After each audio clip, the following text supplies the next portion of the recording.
నమస్కారం. సుందరకాండ పారాయణం మనకు 12వ సర్గ వరకు అయిపోయింది. ఇప్పుడు 13వ సర్గ. హనుమస్వామి అశోకవనంలో సీతాదేవిని అన్వేషింపతలచుట. విమానాత్తు సుసంక్రమ్య ప్రాకారం హరియూధప హనుమాన్ వేగవానాసీత్ యథా విద్యుద్ఘనాంతరే సంపరిక్రమ్య హనుమాన్ రావణస్య నివేశనాత్ అదృష్ట్వా జానకీం సీతాం అబ్రవీద్వచనం కపిః భూయిష్ఠం లోలితాలంకా రామస్య చరతా ప్రియం నహి పశ్యామి వైదేహీం సీతాం సర్వాంగశోభనాం పల్వలాని తటాకాని సరాంసి సరితస్తథా నద్యోనూపవనాంతాశ్చ దుర్గాశ్చ ధరణీధరాః లోళితా వసుధా సర్వా నతు పశ్యామి జానకీం. వానరయూధ ప్రధానుడగు హనుమంతుడు విమానము నుండి ప్రాకారముపైకి దూకి మేఘముల నడుమ మెరుపు వలె వేగముగా పోయెను. హనుమంతుడట్లు రావణగృహమును వీడి వచ్చి జానకీదేవిని ఎచ్చటనో గానక తనలో తాను ఇట్లనుకొనెను. రామునకు ప్రియము గూర్చువాడనగు నేను లంకనంతనూ పూర్తిగా వెతికి తిని, కానీ సర్వాంగ సుందరియగు సీతాదేవి నాకు అగుపడలేదు. నీటి గుంటలు, చెరువులు, సరస్సులు, సెలయేళ్ళు, నదులు, నీటి పట్టుల కడ నుండి వనములు, చొరరాని ప్రదేశములు, కొండలు ఒకటేలా భూమి అందెల్లెడలా వెతకి తిని సీతాదేవి అగుపడుటలేదు.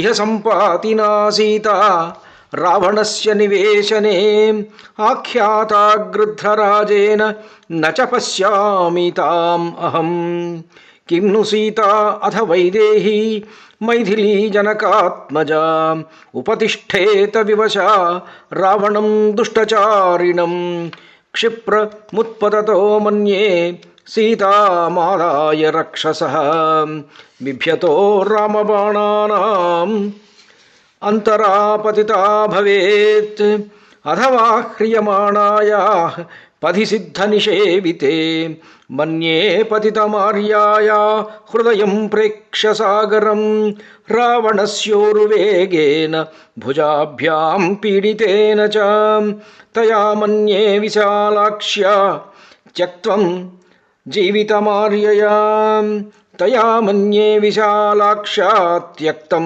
జీవితమార్యయా. గృధ్రరాజు అయినటువంటి సంపాతి సీతాదేవి రావణుని ఇంట ఉన్నదని చెప్పినాడు.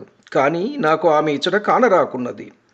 నాగేటి చాలున ఉద్భవించినది, సదాచారవంతులకు పుట్టినిల్లగు మిథిలానగర సంబంధముచే పవిత్ర చరిత్ర గలది, కర్మిష్ఠుడగు జనకుని కూతురు అగు సీతాదేవి కామపరవశియై రావణుని చేరునా? చేరదుగాక చేరదు. సీతను తీసుకొని రామబాణములకు భయపడి రావణుడు వేగముగా ఆకాశమున ఎగిరిపోవుచుండగా నడుమ ఆమె పడిపోయియుండును. లేదా సిద్ధులు సంచరించు ఆకాశ మార్గమున సీతను కొనిపోవుచుండగా నడుమ సముద్రమును చూచి ఆమె హృదయము బెదిరి సముద్రమున పడియుండును. రావణుడు సీతను తీసుకొని వచ్చున్నప్పుడు అతని మహావేగము చేతను బాహువులతో గట్టిగా బంధించుట చేతను విశాలాక్షి పూజ్యురాలగు సీతాదేవి ప్రాణములు విడిచియుండును. ఉపర్యుపరివా నూనం సాగరం క్రమతస్తథా వివేష్టమానా పతితా సముద్రే జనకాత్మజా అహో క్షుద్రేణ వానేన రక్షంతి శీలమాత్మనః అబంధుర్భక్షితా సీత రావణేన తపస్వినీ అథవా రాక్షసేంద్రస్య పత్నీభిరసితే క్షణా అదుష్టాదుష్టభావాభిర్భక్షితా సా భవిష్యతి సంపూర్ణచంద్రప్రతిమం పద్మపత్రనిభేక్షణం రామస్య ధ్యాయతి వక్త్రం పంచత్వం కృపణాగతాః హా రామలక్ష్మణేత్యేవం హాయోధ్యే చేతి మైథిలీ విలప్య బహువైదేహీన్యస్తదేహా భవిష్యతి అథవా నిహితా మన్యే రావణస్య నివేశనే నూనం లాలస్యతే సీతా పంజరస్థేవ శారికా. పైనుండి సముద్రమును దాటుచుండగా సీతాదేవి రావణుని భుజముల నుండి దొరలి సముద్రమున పడియుండును. అయ్యో, బంధువులు చెంతలేని సాధుశీలయగు సీత తన శీలము కాపాడుకొనుచు నీచుడగు రావణునిచే భక్షింపబడి ఉండను. లేదా నల్లని కన్నులు గలది సద్భావము గలది అగు సీతను దుష్టభావము గల రావణుని భార్యలు తినియుందురు. లేదా పూర్ణచంద్రునితో సమానుడు తామరరేకుల వంటి కన్నులు గలవాడగు రాముని మోమునే తలంచుచూ దీనయై మరణించియుండును. అయ్యో రామా లక్ష్మణ ఓ అయోధ్యాయని పలుమార్లు విలపించుచు సీతాదేవి తుదకు మరణించియుండును. లేదా పంజరమందు బంధించబడిన చిలక వలె రావణుని ఇంటనే నిరోధింపబడి మిక్కిలి దుఃఖించుచుండును. జనకస్య సుతా సీతా రామపత్ని సుమధ్యమా కథముత్పలపత్రాక్షి రావణస్య వశం వ్రజేత్ వినష్టా వా ప్రణష్టా వా మృతా వా జనకాత్మజ రామస్య ప్రియభార్యస్య న నివేదయితుం క్షమం నివేద్యమానే దోషః స్యాదనివేదనే కథం ను ఖలు కర్తవ్యం విషమం ప్రతిభాతి మే అస్మిన్నేవం గతే కార్యే ప్రాప్తకాలం క్షమం చ కిం భవేదితి మతం భూయో హనుమాన్ ప్రవ్యచారయత్ యది సీతామదృష్ట్వాహం వానరేంద్రపురీమితః గమిష్యామి తతః కో మే పురుషార్థో భవిష్యతి మమేదం లంఘనం వ్యర్థం సాగరస్య భవిష్యతి ప్రవేశశ్చైవ లంకాయా రాక్షసానాం చ దర్శనం. జనకుని కూతురు రాముని ధర్మపత్ని చక్కని నడుము గలది కలువల వంటి కన్నులు గలది యగు సీతాదేవి ఎట్లు రావణుని వశమగును?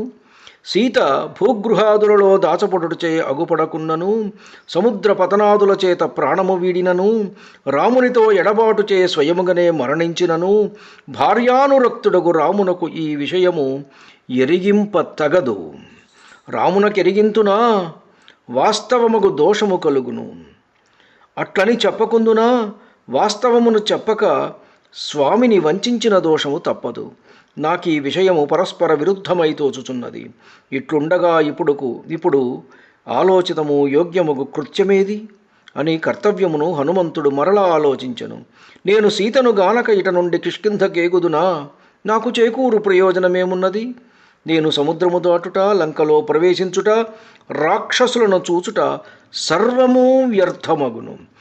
కిం మాం వక్షతి సుగ్రీవో హరయో వా సమాగతాః కిష్కింధాం సమనుప్రాప్తం తౌ వా దశరథాత్మజౌ గత్వా తు యది కాకుత్సం వక్ష్యామి పరమప్రియం న దృష్టేతి మయా సీతా తతస్త్యక్ష్యతి జీవితం పరుషం దారుణం క్రూరం తీక్ష్ణం ఇంద్రియతాపనం సీతా నిమిత్తం దుర్వాక్యం శ్రుత్వా స న భవిష్యతి తం తు కృచ్ఛగతం దృష్ట్వా పంచత్వగతమానసం భృశానురక్తో మేధావి న భవిష్యతి లక్ష్మణః వినష్టౌ భ్రాతరౌ శ్రుత్వా భరతోపి మరిష్యతి భరతం చ మృతం దృష్ట్వా శత్రుఘ్నో న భవిష్యతి పుత్రాన్ మృతాన్ సమీక్షాథ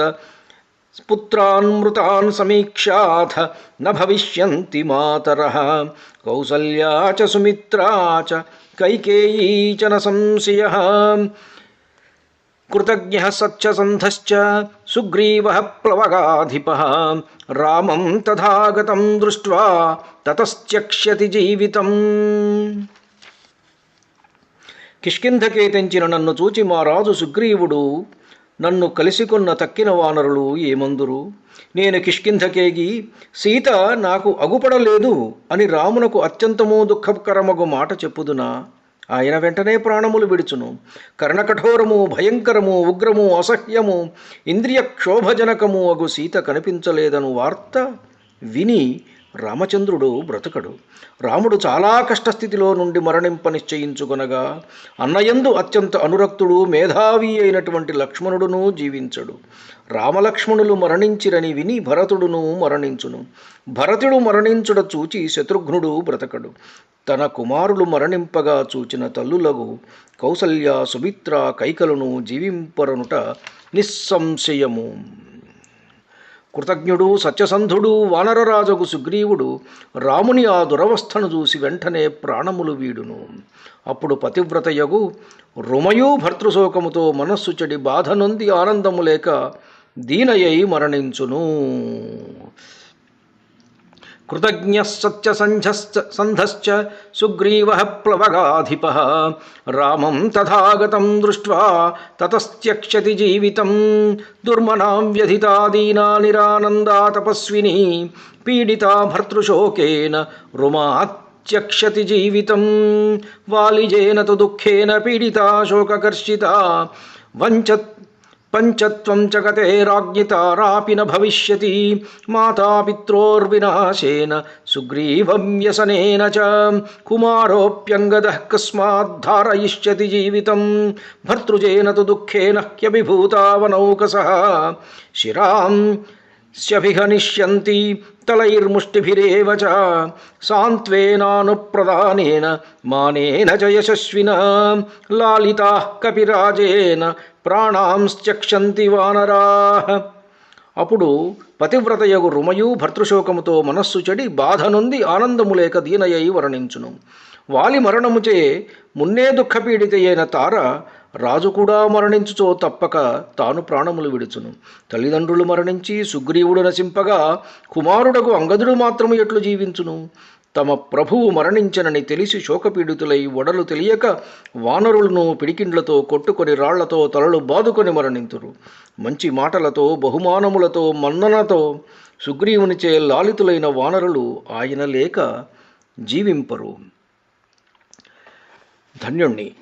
నమస్కారం. ఇక్కడికి మనం 13వ సర్గలోని 33వ శ్లోకం వరకు మనం పారాయణం చేసుకున్నాం. మీ ఊటుకూరు జానకి రామారావు.